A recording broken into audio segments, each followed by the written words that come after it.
आज हम पढ़ने जा रहे हैं पाठ 7 भोला राम का जीव। तो भोला राम का जीव एक निबंध लेखन है। इस निबंध के लेखक हरिशंकर परसाई हिंदी के सुप्रसिद्ध प्रतिष्ठित हास्य व्यंग्यकार है। आपने हमारे समाज में भ्रष्टाचार को अपने लेखन का आधार बनाया है। इस निबंध में अपने सरकारी कार्यालयों में फैली रिश्वतखोरी को व्यंग्य का निशाना बनाया है, जिसके चलते जीवन भर सेवा करने वाले को अपनी पेंशन तक समय पर नहीं मिल पाती। कई बार तो वे बेचारे पेंशन के इंतजार में संसार से ही कूच कर जाते हैं। ठीक है, तो यहाँ पर क्या है, इसमें एक सरकारी कार्यालय में फैली रिश्वतखोरी के बारे में बताया गया है, जिसकी वजह से चलते कि लोगों को अपनी पेंशन भी समय पर नहीं मिल पाती है। और कई बार इंसान क्या है, समय पर पेंशन ना मिलने के इंतजार में संसार से कूच भी कर जाता है, यानी संसार से चला भी जाता है। तो यहाँ पर रिश्वतखोरी के बारे में इस निबंध में हम पढ़ेंगे। तो चलिए स्टार्ट करते हैं। ऐसा कभी नहीं हुआ था। धर्मराज लाखों वर्षों से असंख्य आदमियों को कर्म और सिफारिश के आधार पर स्वर्ग या नरक में निवास स्थान अलॉट करते आ रहे थे, पर ऐसा कभी नहीं हुआ था। ठीक है, तो धर्मराज जो थे वो लाखों वर्षों से बहुत सारे आदमियों को उनके कर्म और सिफारिश के आधार पर स्वर्ग या नरक का निवास स्थान अलॉट कर रहे थे, लेकिन ऐसा कभी नहीं हुआ था। सामने बैठे चित्रगुप्त बार बार चश्मा पोंछ, बार बार थूक से पन्ने पलट रजिस्टर पर रजिस्टर देख रहे थे। गलती पकड़ में नहीं आ रही थी। वो क्या था, जो भी गलती हो रही थी उन्हें कुछ भी समझ में नहीं आ रही थी। आखिर उन्होंने खींचकर रजिस्टर इतने जोर से बंद किया कि मक्खी चपेट में आ गई। उसे निकालते हुए वे बोले, महाराज रिकॉर्ड सब ठीक है। भोला राम के जीव ने 5 दिन पहले देह त्यागी और यमदूत के साथ इस लोक के लिए रवाना भी हुआ, पर यहाँ अभी तक नहीं पहुंचा। तो अभी वो कहते हैं कि भोला राम के जीव यानी 5 दिन पहले ही उनकी देह त्यागी यमदूत के साथ इस लोक में रवाना हो गए थे, लेकिन अभी तक यहाँ पर नहीं पहुंचे हैं। धर्मराज ने पूछा, और वह दूत कहाँ है? महाराज वह भी लापता है। तो अभी धर्मराज पूछते हैं कि वो दूत कहाँ है, तो उन्होंने कहा कि वो भी अभी लापता है। इसी समय द्वार खुला और एक यमदूत बड़ा विधेयवास वहां आया। उसका मौलिक कुरूप चेहरा परिश्रम, परेशानी और भय के कारण और भी विकृत हो गया था। उसे देखते ही चित्रगुप्त चिल्ला उठे, अरे तू कहाँ रहा इतने दिन? भोला राम का जीव कहाँ है? ऐसे ही जब वो बात कर रहे थे तो अचानक से द्वार खुलता है और उनका वो जो दूत होता है वो उनके सामने आ जाता है। तो तभी चित्रगुप्त चिल्ला उठते और उससे पूछते हैं कि तुम इतने दिनों तक कहाँ थे और भोला राम का जीव कहाँ है? यमदूत हाथ जोड़कर बोला, दया निदान मैं कैसे बताऊं कि क्या हो गया। आज तक मैंने दिन का नहीं खाया था, पर भोला राम का जीव मुझे चखवा दे गया। तो अब वो क्या करता है, जो दूत होता है उनका, वो यमदूत के सामने हाथ जोड़कर क्षमा प्रार्थी होता है, क्षमा मांगता है कि मैं आज क्या हो गया मैं नहीं बता सकता। आज तक मेरे साथ ऐसा धोखा कभी भी नहीं हुआ है। तो भोला राम का जीव जो था मुझे उसने चकमा दे दिया। 5 दिन पहले जब जीव ने भोला राम की देह को त्यागा, तब मैंने उसे पकड़ा और इस लोक की यात्रा आरंभ की। नगर के बाहर जो ही मैं उसे लेकर एक तीव्र वायु तरंग पर सवार हुआ, क्यों ही वह मेरे चंगुल से छूटकर न जाने कहाँ गायब हो गया। इन 5 दिनों में मैंने सारा ब्रह्मांड छान डाला, पर उसको कहीं पता नहीं चला। तो इस तरह से उसने चालाकी से वो उसके पास से छूटकर चला गया और गायब हो गया। तो 5 दिन तक वो पूरे ब्रह्मांड में उनका दूत उसे ढूंढता रहा, लेकिन वो नहीं मिला। धर्मराज क्रोध से बोले, मूर्ख, जीवों को लाते लाते बुरा हो गया, फिर भी एक बाबुले बूढ़े आदमी के जीव ने तुझे चकमा दे दिया। तो इस पर धर्मराज जी इस पर क्रोधित होते हैं अपने दूत पर और उसको बोलते हैं कि मूर्ख, तुम जीवों को लाते लाते इतने बूढ़े हो गए हो कि एक बूढ़े आदमी के जीव ने तुम्हें चकमा दे दिया। दूत ने सिर झुकाकर कहा, महाराज मेरी सावधानी में बिल्कुल कसर नहीं थी। मेरे इन अभ्यस्त हाथों से अच्छे वकील भी नहीं छूट सके, पर इस बार तो कोई इंतजार ही हो गया। बताना चाहते हैं कि मेरे हाथों से कभी ऐसा नहीं हुआ, कोई नहीं छूट पाया, लेकिन इस बार तो पता नहीं कौन सा ऐसा इंतजार हो गया कि वो उनके हाथ से छूटकर चला गया।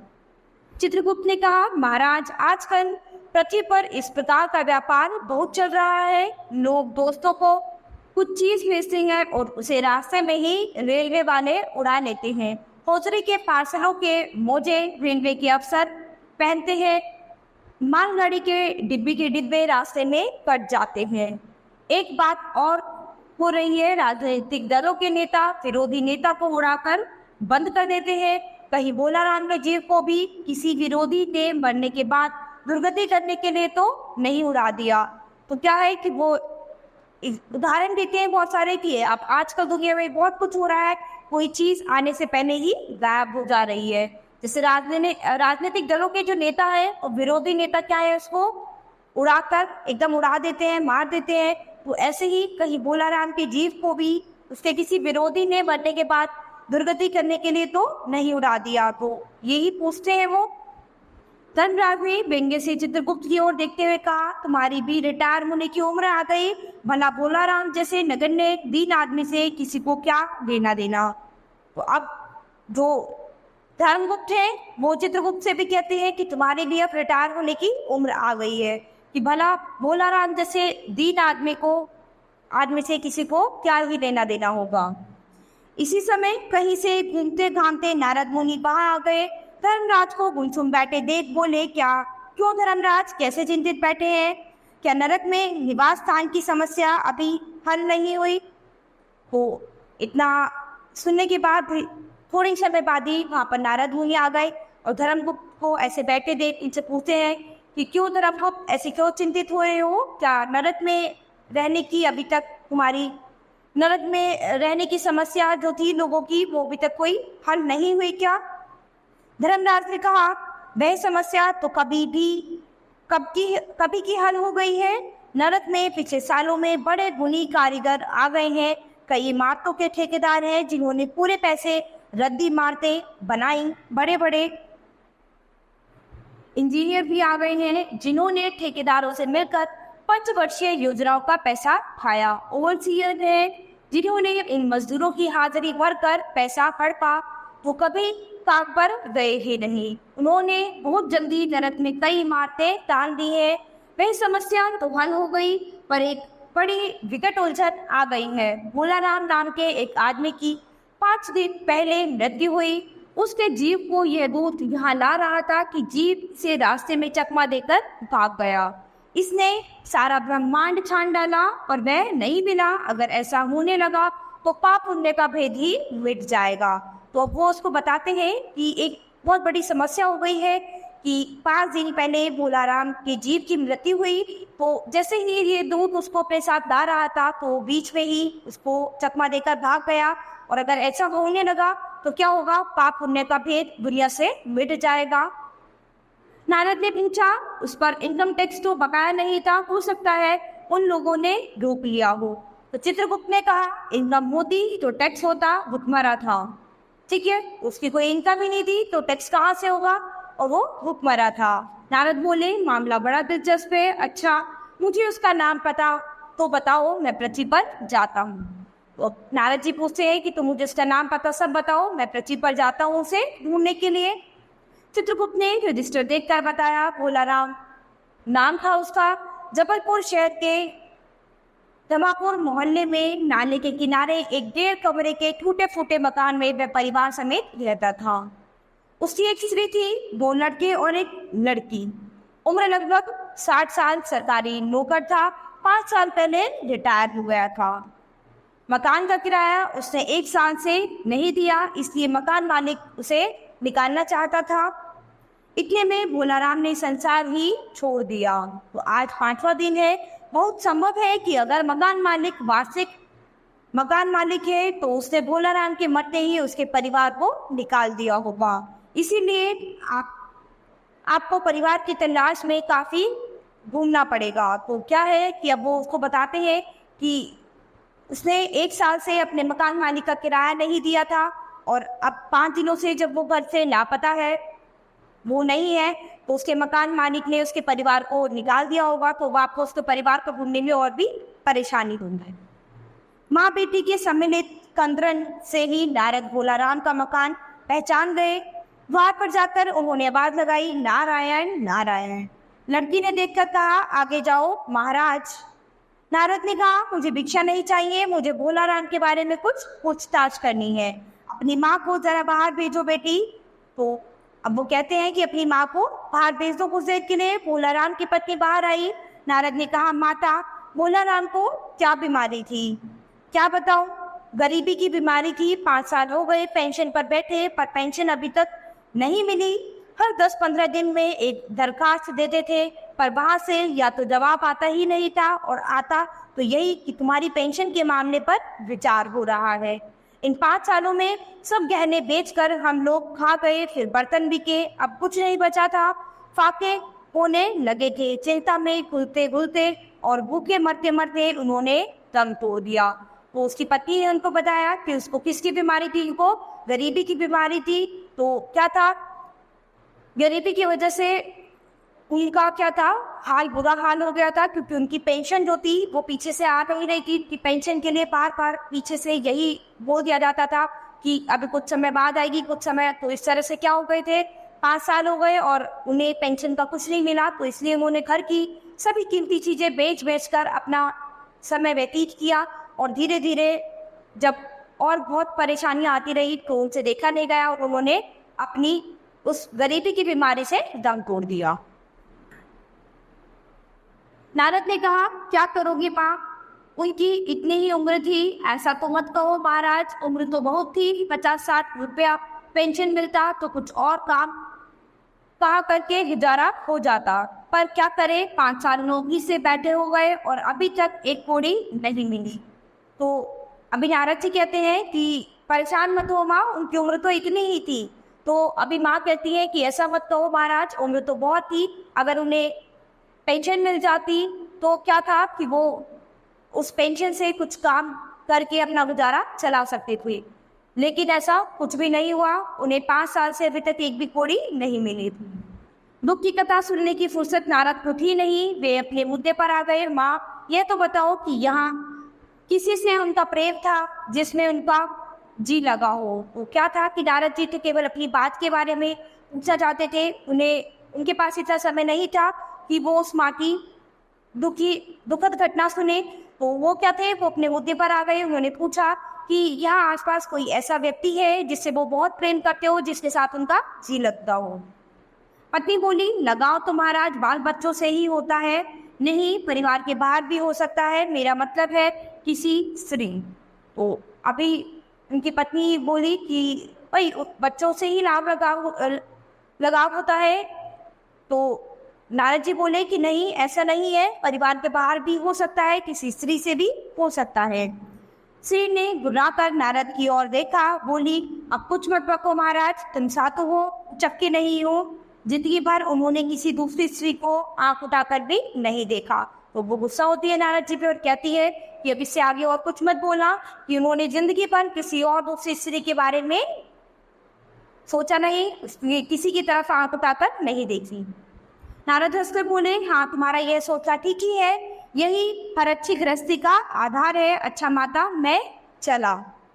श्री ने कहा, महाराज आप तो साधु हैं, सिद्ध पुरुष हैं, कुछ ऐसा नहीं कर सकते कि उनकी रुकी हुई पेंशन मिल जाए, इन बच्चों का पेट कुछ दिन भर जाए। तो अब नारद जी से उनकी पत्नी प्रार्थना करती है कि आप कुछ ऐसा नहीं कर सकते कि उनकी रुकी हुई पेंशन जो है वो मिल जाए और इन बच्चों का कुछ दिन के लिए पेट भर जाए।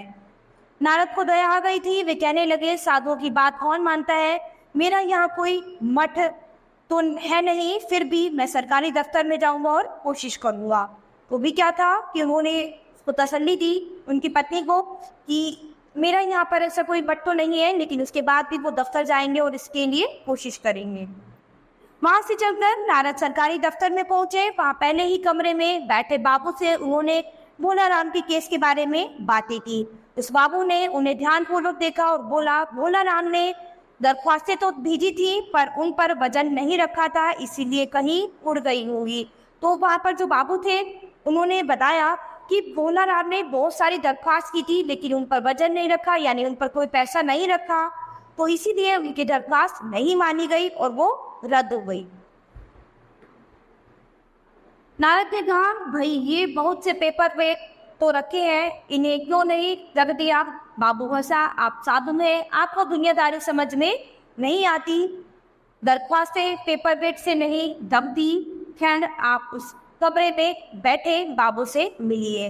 वो भी जो थे, साधु जो थे यानी नारद मुनि जो थे, वो उन बाबू से कहने लगे कि ये बहुत सारे पेपर पे दरख्वास्त रखी है, तो ये ऐसे कैसे दब सकती है। तो वो बताते हैं कि आप अभी बैठकर इंतजार कीजिए, दूसरे बाबू से मिलिए और आपको भी दुनियादारी की समझ नहीं है। नारद उस बाबू के पास गए, उसने तीसरे के पास भेजा, तीसरे ने चौथे के पास, चौथे ने पांचवे के पास। जब नारद 25-30 बाबुओं और अफसरों के पास घूम आए, तब एक चपरासी ने कहा, महाराज आप क्यों इस झंझट में पड़ गए हैं? आप अगर साल भर भी यहाँ चक्कर लगाते रहे तो भी काम नहीं होगा। तो इस तरह से उन्हें क्या था, उस चपरासी ने बताया कि यहाँ पर आप सिर्फ चक्कर काट सकते हैं, बाकी आपका काम कभी भी नहीं होगा, क्योंकि सब एक से पास दूसरे के पास, दूसरे से तीसरे के पास आपको ऐसे ही चक्कर काटाते नहीं। आप तो सीधे बड़े साहब से मिलिए, उन्हें खुश कर दिया तो अभी काम हो जाएगा। तो उस चपरासी ने कहा कि सीधे आप बड़े साहब से मिलिए, अगर आपने उन्हें खुश कर दिया तो आपका काम तुरंत हो जाएगा। नारद बड़े साहब के कमरे में पहुंचे। बाहर चपरासी ऊँघ रहा था, इसीलिए इन्हें किसी ने छेड़ा नहीं। बिना विजिटिंग कार्ड के आया देख साहब बड़े नाराज हुए, बोले इसे कोई मंदिर वंदिर समझ लिया है क्या? धड़धड़ाते चले आए, चिट्ठी क्यों नहीं भेजी?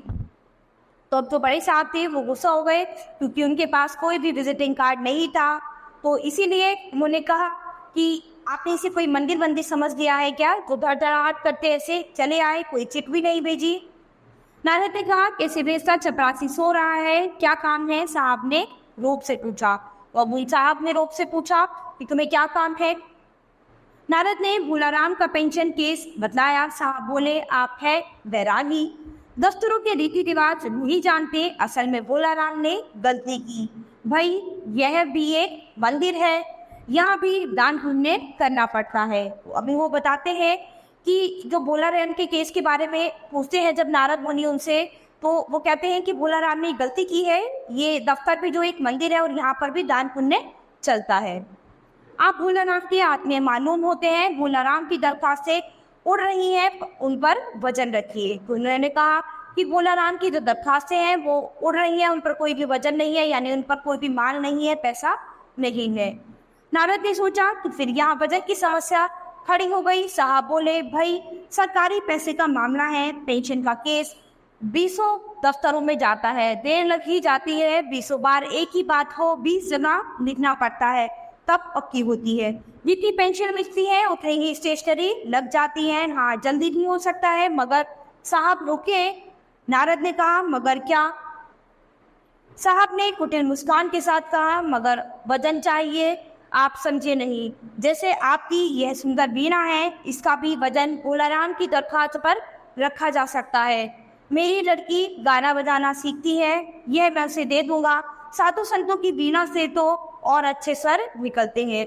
तो अब उन्होंने क्या कहा कि इसके ऊपर वजन चाहिए, और वजन के लिए जो आपके हाथ में ये वीणा है ये भी काम कर सकती है। तो आप ये वीणा जो है उसकी दरख्वास्त के ऊपर आप रख सकते हैं। तो मेरी बेटी जो है वो गाना बजाना सीखती है, तो मैं उसको ये दे दूंगा, और साधु संतों की वीणा से अगर वो गाना बजाना सीखेगी तो उसके स्वर और भी अच्छे निकलेंगे। तो अभी उन्होंने क्या किया, नारद मुनि से उनकी वीणा जो थी वो ही दरख्वास्त के ऊपर उन्होंने रिश्वत के तौर पर मांग ली थी। नारद अपनी वीणा छीनते देख जरा घबराए, फिर संभल कर उन्होंने वीणा को टेबल पर रख कर कहा, यह लीजिए, अब जरा जल्दी उसकी पेंशन का ऑर्डर निकाल दीजिए। तो नारद मुनि ने पहले तो वो घबरा गए अपनी वीणा देते हुए, लेकिन उसके बाद उन्होंने टेबल पर अपनी वीणा को रख दिया और उन्होंने कहा कि अब उनकी जो पेंशन की दरख्वास्त थी वो जल्दी आगे पास कीजिए। साहब ने प्रसन्नता से उन्हें कुर्सी दी, वीणा को एक कोने में रखा और घंटी बजाई। चपरासी हाजिर हुआ। साहब ने हुक्म दिया, बड़े बाबू से भोलाराम की केस की फाइल लाओ। थोड़ी देर बाद चपरासी भोलाराम की 100-150 दरखास्तों से भरी फाइल लेकर आया। उसमें पेंशन के कागजात भी थे। साहब ने फाइल का नाम देखा और निश्चित करने के लिए पूछा, क्या नाम बताया था साधु जी आपने? नारद समझे कि साहब कुछ ऊंचक सुनता है, इसलिए जोर से बोले, भोलाराम। सहसा फाइल में से आवाज आई, कौन पुकार रहा है मुझे? पोस्टमैन है क्या? पेंशन का ऑर्डर आ गया, नारद चौंके, पर दूसरे ही क्षण बात समझ गए। बोले, बोला राम, तुम क्या बोला राम के जीव हो? हाँ, आवाज आई। नारद ने कहा, मैं नारद हूँ, मैं तुम्हें लेने आया हूँ, चलो स्वर्ग में तुम्हारा इंतजार हो रहा है। आवाज आई, मुझे नहीं जाना, मैं तो पेंशन की दरखास्तों में अटका हूँ। तो क्या था कि उनकी जो आत्मा थी वो वहीं पेंशन की दरखास्तों में अटकी हुई थी, क्योंकि उनकी कोई भी सुनवाई नहीं कर रहा था। यही मेरा मन लगा है, मैं अपनी दरख्वास्त से छोड़कर नहीं जा सकता। तो अब उन्होंने उनके साथ, नारद जी के साथ जाने से मना कर दिया।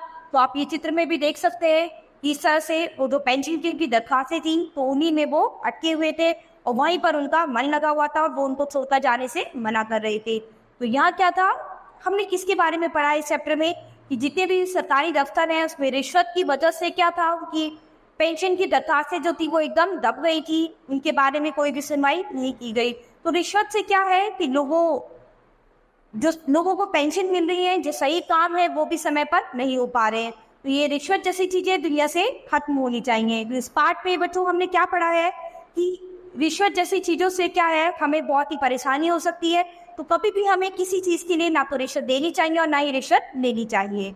तो ये पाठ हमारा वही खत्म होता है। अब हम अपनी नई क्लास में मिलेंगे अपने नए पाठ के साथ। धन्यवाद।